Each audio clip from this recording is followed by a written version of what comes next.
Hallelujah. खुदा यीशु मसीह के बाबरकत और जलाली फतहमंद नाम में आप सबकी सलामती हो। सबसे पहले मैं अपने खुदा का शुक्रगुजार हूँ कि वो हमें जगह पर जगह इस्तेमाल करते और ये मौके फराहम करते हैं कि हम उसकी अंजील की मुनादी कर सकें। और उसके बाद मैं शुक्रगुजार हूँ अपने भाई मून का, पास्टर मून के लिए मैं शुक्रगुजारी करता हूँ जिन्होंने आज मुझ नाचीज़ को ये मौका बख्शा कि मैं आपके साथ खुदा के कलाम में से कुछ शेयर कर सकूं। इससे पहले कि हम खुदा के कलाम में से सीखें, मैं छोटा सा अपना तारुफ और अपनी गवाही शेयर करना चाहता हूं, अगर आपकी इजाज़त हो तो। इजाज़त है? तो आज से 12 साल पहले मैं एक बहुत ही गुनाहगार इंसान था और हर तरह की नशेबाजी और जुए की आदतें मुझ में पाई जाती थी। और एक दिन ऐसा हुआ कि मैंने अपना घर बेचकर उसे भी सारे पैसे मैंने ऐसे ही बर्बाद कर दिए। जिसने जितने मांगे मैंने उसको उतने ही दे दिए। और इस बात के लिए इस कलीसिया में से हमारे जो पुराने मेंबरान में से बहन हमारी इस बात की गवाही है, वो मुझे कश्मीर कॉलोनी से जानते हैं। तो बात यह थी कि मैं बहुत ज़्यादा नशे और बुरी आदतों में था। मुस्लिम बेटे वाली मेरी समझ के कहानी है। फिर ऐसा हुआ कि जब जगह बेच दी, रुपया पैसा सारा खर्च हो गया, तो फिर मैं 3 साल तक जो है दर बदर धक्के खाना शुरू किया। मैंने कभी मुझे कोई कज़न, कोई रिश्तेदार रख ले, कोई दोस्त रख लेता था। तो करते करते 3 साल मैंने अपनी ज़िंदगी में पूरे धक्के खाए और मेरा बैग उठा उठा कर लोग बाहर फेंक देते थे। कहते थे जब तेरे पास पैसा था अब तूने हमसे कभी सलाह मशवरा ही नहीं लिया कि कहीं हमसे मांग ना ले, तो आज तू हमारे दरवाज़ों पे आता है। तो ये बात तो कुदरती इफेक्ट है कि ये अच्छी बात है। इस बात के लिए मैंने अपने आप को वाकई समझा कि मैं इस चीज़ के लायक हूँ कि मैं लान तान की जाए मुझ पर, और मैं उस लान तान को बड़ी खुशी से कबूल करता था। मैंने कहा कोई बात नहीं, आज ये वक्त है तो मेरी अपनी गुनाहों की वजह से, मेरी गलतियों की वजह से, मेरी खताओं की वजह से। लेकिन फिर जब मुझे एक खुदा की बेटी मिली, वो मेरी खालाजाद बहन है और उसी में मेरी ज़्यादा मुझसे उसका रिश्ता कायम है कि वो मेरी रूहानी बहन है। उसने मुझे एडवाइस दी कि तेरे गुनाह बहुत ज़्यादा हैं, तो खुदा की हज़ूरी में गिर जा, फिर शायद तुझे कोई माफ़ी हो जाए। तो मैंने कहा बहन मैं अब क्या करूं? तो उसने कहा कि ब्रदर जावेद गिल के जो मीटिंग होती हैं जुमे के जुमे, भाई आप वाकिफ होंगे, तो वहाँ पर मैंने जाना शुरू किया। तो एक जुमे में गया, दूसरे जुमे जब मैं गया, तीसरे जुमे खुदा का रूह जोर से मुझ पर आकर ठहर गया। हालेलुया। और खुदा का रूह मुझ पर ठहर गया। ब्रदर जावेद ऊपर पर से, खुदा के मज़बा पर से खुदा का खादम मेरे लिए कलाम कर रहा नबूती कि वो कह रहा है कि एक बेटे के पास खुदा का रूह ठहर चुका है और खुदावंद उससे कलाम कर रहा है कि ऐ मेरे बेटे तू ना रो, मैंने तेरे गुनाह माफ कर दिए, अब तू मेरे कलाम पर ध्यान रख और मैं तुझे सरफराज करूंगा। Praise the Lord. खुदा के वादे सच्चे हैं, हाँ के साथ हैं, और जैसा उसने कहा आज वैसा ही मैं हूँ। और खुदा ने मुझे 12 साल के अंदर मुबशराना खिदमत में मुझे इतना बढ़ाया है कि मैं गांव ब गांव शहरों में जाकर खुदा की अंजील की बशारत करता हूँ। और गैर कौमों में भी, भाई आप चाहे गैर कौम से हैं, लेकिन मैं गैर कौमों में भी खुदा की अंजील की मुनादी करता आया हूँ और उसके नाम को जलाल देता आ रहा हूँ। आज खुदा मुझे इस्तेमाल करते हैं, इसमें मेरी कोई लियाकत नहीं। मैं निकम्मा, नाकारा, नाचीज़, एक कचरे में पड़ा हुआ था, उसने मुझे घूरे पर से उठाकर तख्ते शाही पर बिठा दिया। हालेलुया। इस कुदरत वाले फतामंद खुदा यीशु मसीह के नाम के लिए जोरदार तालियां बजाएं। Praise hallelujah. अब हम खुदा की आवाज को सुनेंगे और आज का जो मैसेज है उसकी मरकजी आयत जो है, मेरे साथ आप निकाल सकते हैं जिनके पास बाइबल हो। अगर कोई हवाला पढ़ना चाहे तो वो तिलावत भी कर सकते हैं। यूहन्ना की इंजील उसका 15वां बाब, उसकी पहली 7 आयात हैं। इससे पहले कि ये आयात पढ़ी जाए उससे पहले मैं मरकजी आयत जो है इस टॉपिक की, इस मैसेज का जो टॉपिक है वो यूहन्ना 8 बाब और उसकी 36वीं आयत है, वो मैं खुद आपके साथ शेयर करता हूं। बस अगर तुम्हें बेटा तुम्हें आजाद करे तो तुम वाकई ही आजाद होगे। हालेलुया। आज मैं भी बेटे के वसीला से आजाद हुआ हूँ। हालेलुया। और इसके साथ हम हवाला पढ़ेंगे यूहन्ना की इंजील उसका 15वां बाब, उसकी पहली 7 आयत हम तिलावत करेंगे। जिस किसी को खुदा का रूह भरे वो बुलंद आवाज से जरा, ताकि सबको आवाज पहुंचे। अंगूर का हकीकी दरख्त मैं हूँ और मेरा बाप बागबान है। जो डाली मुझ में है और फल नहीं लाती उसे वो काट डालता है, और जो फल लाती है उसे छांटता है ताकि ज्यादा फल लाए। अब तुम इस कलाम के सबब से जो मैंने तुमसे किया पाक हो। तुम मुझ में कायम रहो और मैं तुम में। जिस तरह डाली अगर अंगूर के दरख्त में कायम ना रहे तो अपने आप से फल नहीं ला सकते, इसी तरह तुम भी अगर मुझ में कायम ना रहो तो फल नहीं ला सकते। मैं अंगूर का दरख्त हूँ, तुम डालियां हो।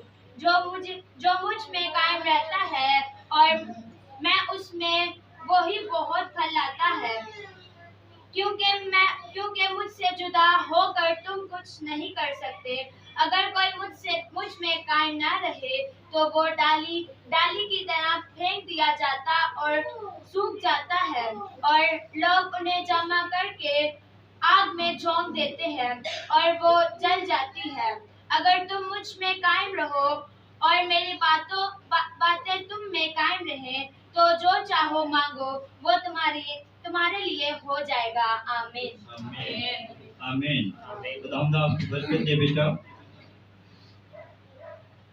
इस तमसील में खुदावंद यीशु मसीह जो है वो अपने आप को क्या कह रहे हैं कि अंगूर का हकीकी दरख्त मैं हूं। और जिस किसी ने भी अंगूर के बाग देखे होंगे वो इस बात से बखूबी वाकिफ होंगे कि अंगूर की तो बेल होती है।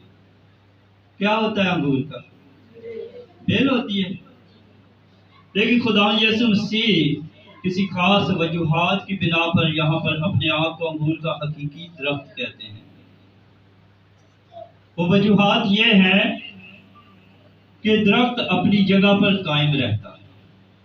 वो वजूहात ये है कि दरख्त जो है वो सारी आलूदगी को अपने अंदर समो लेता है और अपनी डालियों को बचाए रखता है।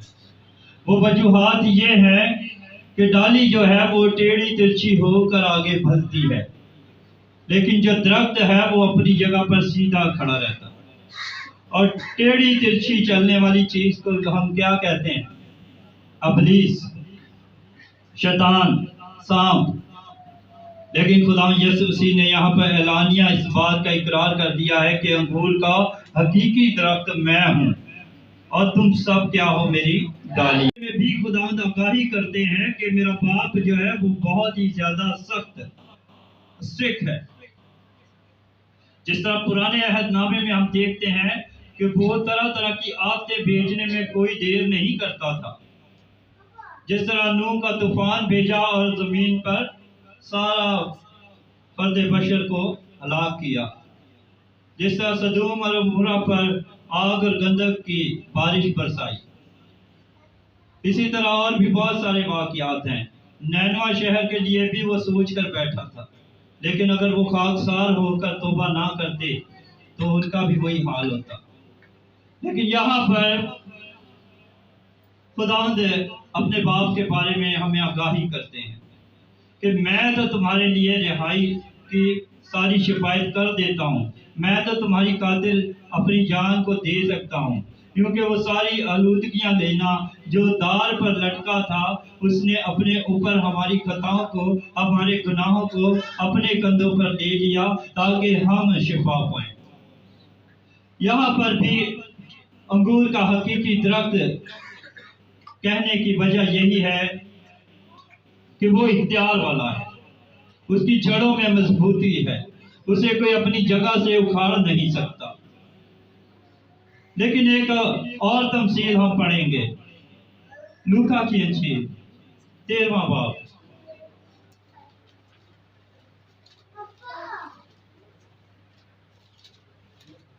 और इस तमसील में भी खुदावंद जो है अपने बाप के बारे में यही आगाही देंगे कि मेरा बाप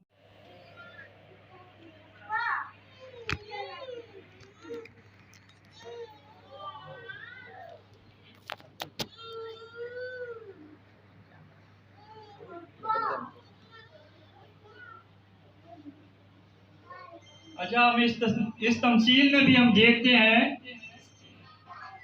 कि खुदावंद अपने बारे में वो क्या कहते हैं।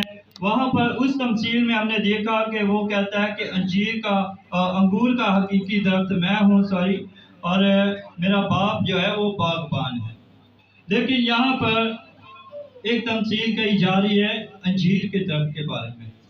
आप पढ़ें बेटा सर, 13वां बाब उसकी 6ठी आयत से लेकर उसकी 9वीं आयत तक तिलावत करें। फिर उसने ये तमसील कही कि किसी ने अपने पाकिस्तान में एक अंजीर का दरख्त लगाया था, वो उसमें फल ढूंढने आया और ना पाया। उस पर उसने बागबान से कहा कि देख, 3 बरस से मैं इस अंजीर के दरख्त में फल ढूंढने आता हूँ और नहीं पाता, इसे काट डाल, ये जमीन को भी क्यों रोके रहे। उसने जवाब में उससे कहा, ऐ खुदावंद, इस साल तू और भी इसे रहने दे, ताकि मैं इसके गिर्द लाखों और खाला खोदूं और खाद डालूं। अगर आगे को फल तो खैर नहीं, तो इसके बाद काट डालना। आमीन। ये 8वीं आयत से मैं तिलावत करूंगा। बेटी ने थोड़ा सा लफ्जों की तरतीब उसे नहीं मिल रही थी।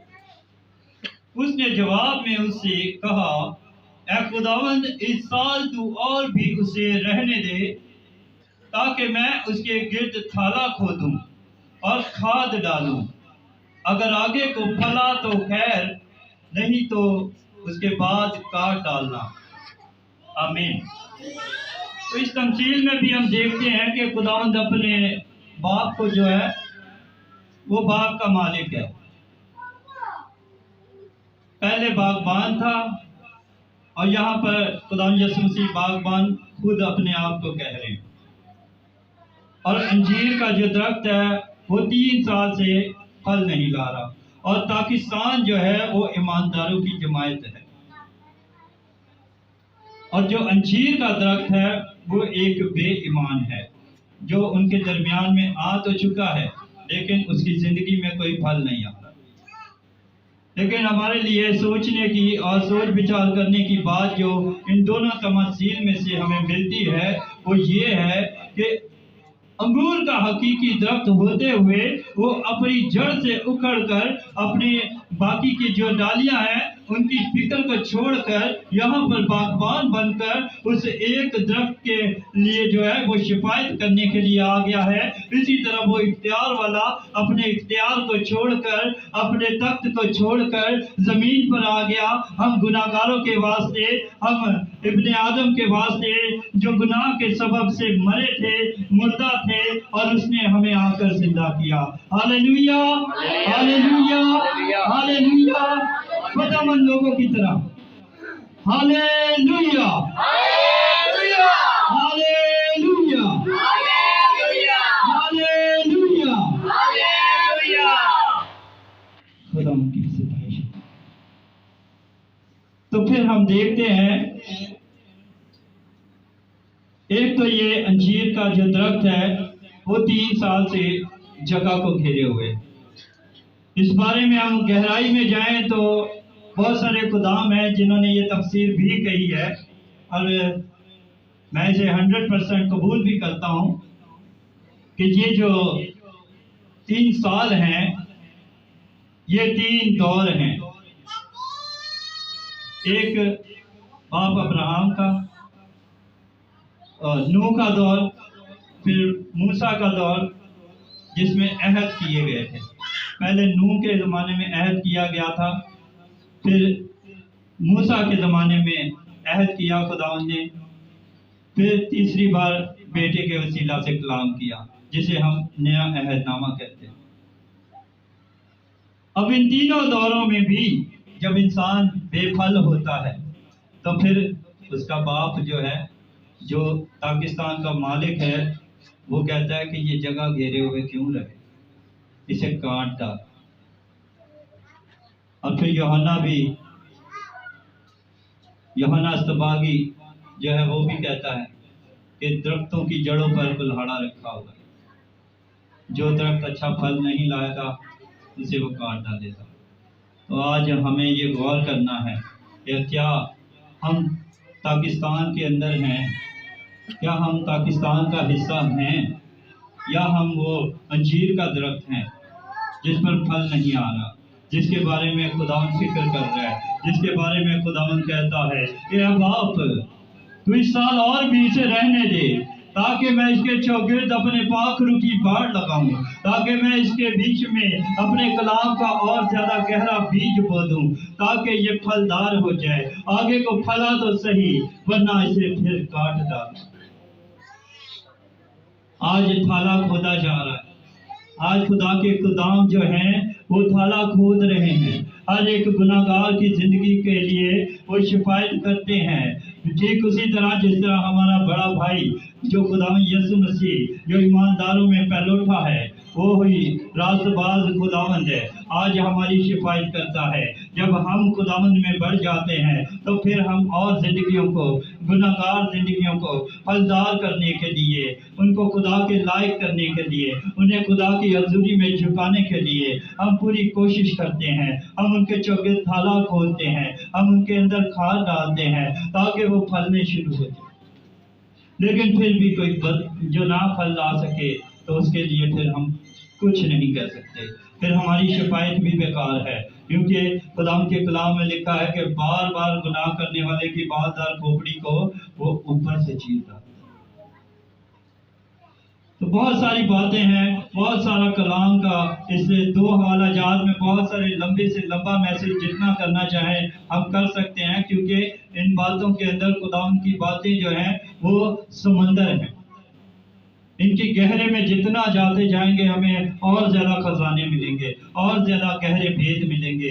भेद की बातें बताने के लिए ही खुदा ने कहा था, लेकिन रूह जब तुम पर नाज़िल होगा तो वो तुम्हें भेद की बातें भी बता देगा। हालेलुया। खुदा के पाक रूह के लिए जोरदार तालियां बजाएंगे। खुदा इस कलाम के वसीला से आप सबको अपनी बड़ी बरकत दे। आमीन।